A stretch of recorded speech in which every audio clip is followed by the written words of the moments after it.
कैसे भाई इंडिया के 2 रन पर 3 विकेट गिर जाते हैं और ड्रेसिंग रूम का ये रिएक्शन होता है। फिर आते हैं विराट कोहली बैटिंग करने। विराट कोहली की भी 12 रन पर कैच छूट जाती है तो ड्रेसिंग रूम का ये रिएक्शन होता है और कैसे जार्वो 69 ग्राउंड के अंदर घुस जाते हैं। आज हमें कमेंट्री में गौतम गंभीर हंसते हुए भी दिखाई दिए हैं। तो जो मैच इंडिया वर्सेस ऑस्ट्रेलिया के बीच में हुआ उसकी हम पूरी स्टोरी की बात इस वीडियो में करने वाले हैं। सारे मूवमेंट्स की बात हम करेंगे। तो चलिए फिर वीडियो को स्टार्ट करते हैं। भाई मैच स्टार्ट होता है और जार्वो 69 जो कि पहले भी बहुत ज्यादा फेमस हैं, जो कि इंग्लैंड वर्सेस इंडिया के मैचों में भी कभी बॉलिंग करने कभी बैटिंग करने बीच में घुस जाते हैं, वो आज फिर से इंडिया की तरफ से फील्डिंग करने घुस गए हैं। जब मैच स्टार्ट हुआ फिर वहां पर विराट कोहली भी आए, उनको समझाया, वो बाहर गए और मैच हुआ चालू। मैच चालू होते ही भाई हम सोच रहे थे कि मोहम्मद सिराज की और जो स्पिन बॉलिंग है वो अच्छी होगी। जसप्रीत बुमराह की मैं इतनी नहीं सोच रहा था, लेकिन जसप्रीत बुमराह गुड लेंथ पर बढ़िया बॉलिंग करते हैं और चटकाते हैं मिचेल मार्श का पहला विकेट, जो कि खतरनाक साबित हो सकते थे।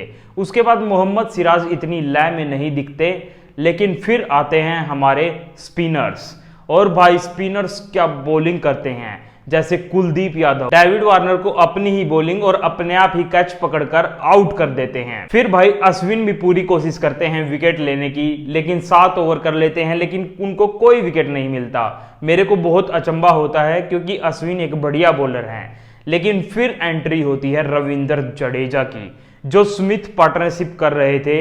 भाई स्मिथ के बिचली डंडी जो कि मिडल स्टंप होती है वहां से बॉल को टर्न करवा के कैसे टॉप ऑफ पे लगती है बॉल, स्टीव स्मिथ भी चौंक जाते हैं। खतरनाक बॉल थी भाई। फिर उसके बाद लबुशेन आते हैं। लबुशेन को भी कुछ पता नहीं चलता, स्वीप मारने चलते हैं लेकिन एज लगता है और केएल राहुल एक शानदार कैच पकड़ते हैं। एलेक्स कैरी आते हैं, एलेक्स कैरी को भी एलपीडब्ल्यू कर देते हैं। भाई साहब क्या बॉलिंग कर रहे थे रविंद्र जडेजा, आग उगल रहे थे। और जब इसी बीच जो मैक्सवेल हमें लगते हैं कि खतरनाक हो सकते हैं, छक्के लगा सकते हैं, हम सोच रहे थे उसको अश्विन आउट करेगा, लेकिन आउट किसने किया भाई?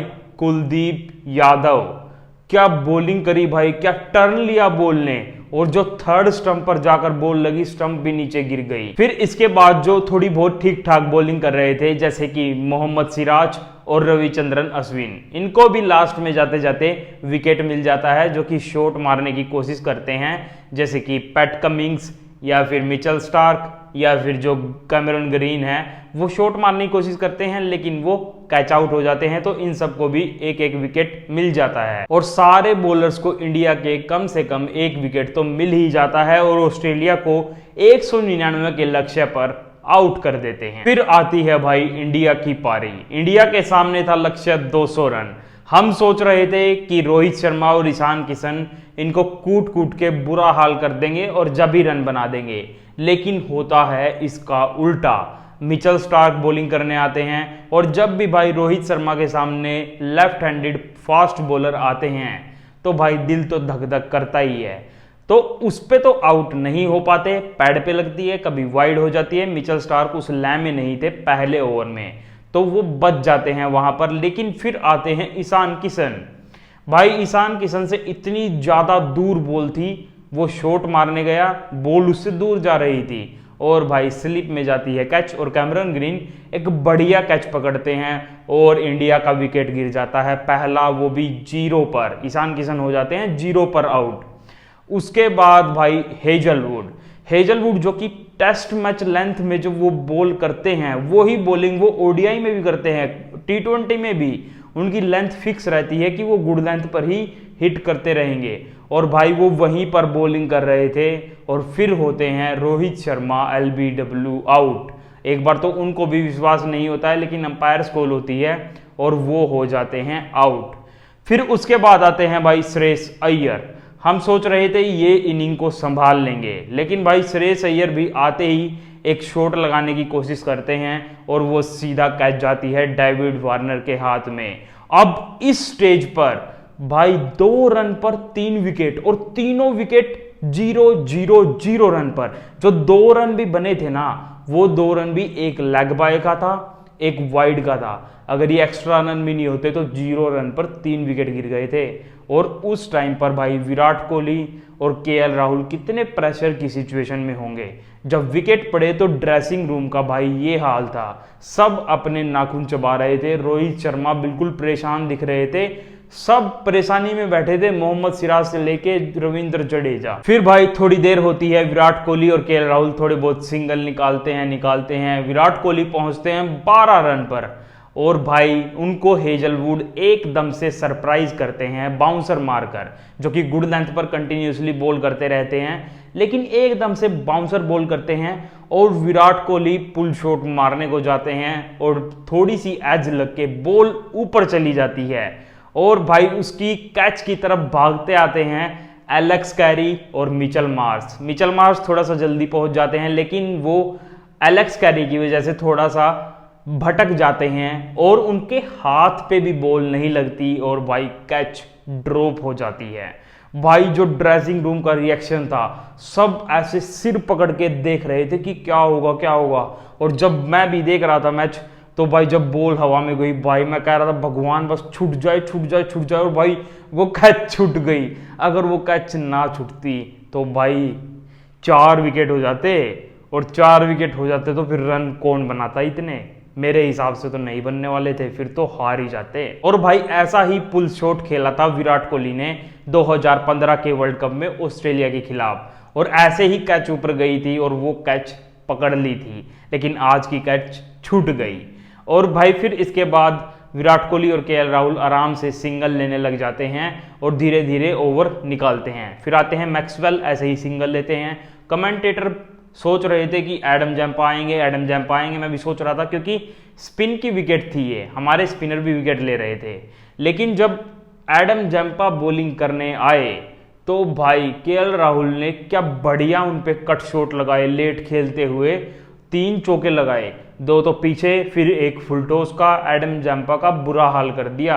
और वहीं विराट कोहली कैमरन ग्रीन को फ्लिक शॉट ऐसे टाइमिंग से लगा रहे थे, जो कि कलाई उनकी इतनी मजबूत है, बढ़िया शॉट लगाकर भाई ऐसे ही मैच चलता जाता है। फिर ऐसे ही भाई विराट कोहली और केएल राहुल अपनी 50 पूरी कर लेते हैं। उसके बाद फिर ऐसे ही वो थोड़े बहुत एक आधा चौका लगाते हैं और चलती रहती है पारी। लेकिन विराट कोहली जो हैं वो बस अपनी पारी में 6 चौके ही लगाते हैं और भाग कर ही रन लेते हैं। आप टॉप स्पीड मानोगे विराट कोहली की, top speed 31 kilometre per hour की थी। 2-3 सेकंड में ही पिच को कवर कर रहे थे भाई विराट कोहली।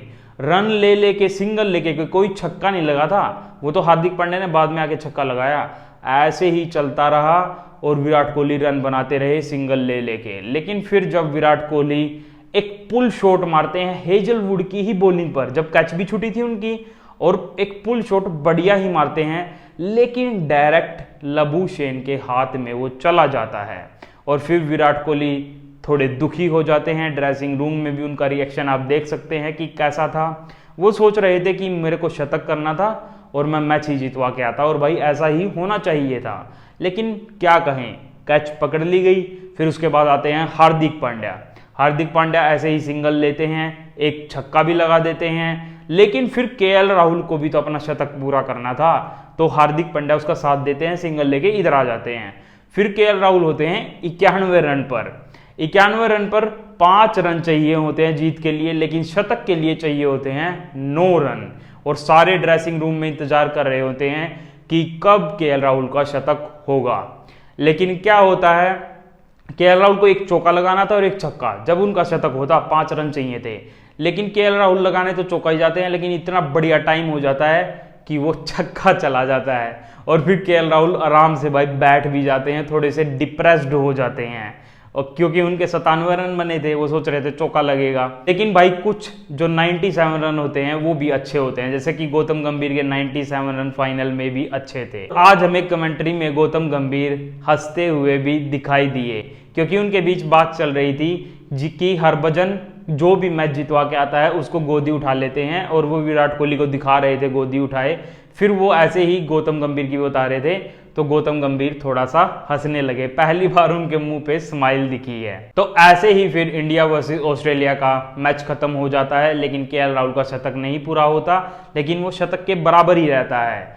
अब अगले मैच की बात करेंगे अगली वीडियो में। अगर आपको ऐसे ही एनालिसिस चाहिए, ऐसे ही स्टोरी चाहिए है, तो मेरे चैनल को सब्सक्राइब कर लें और वीडियो को लाइक कर लें।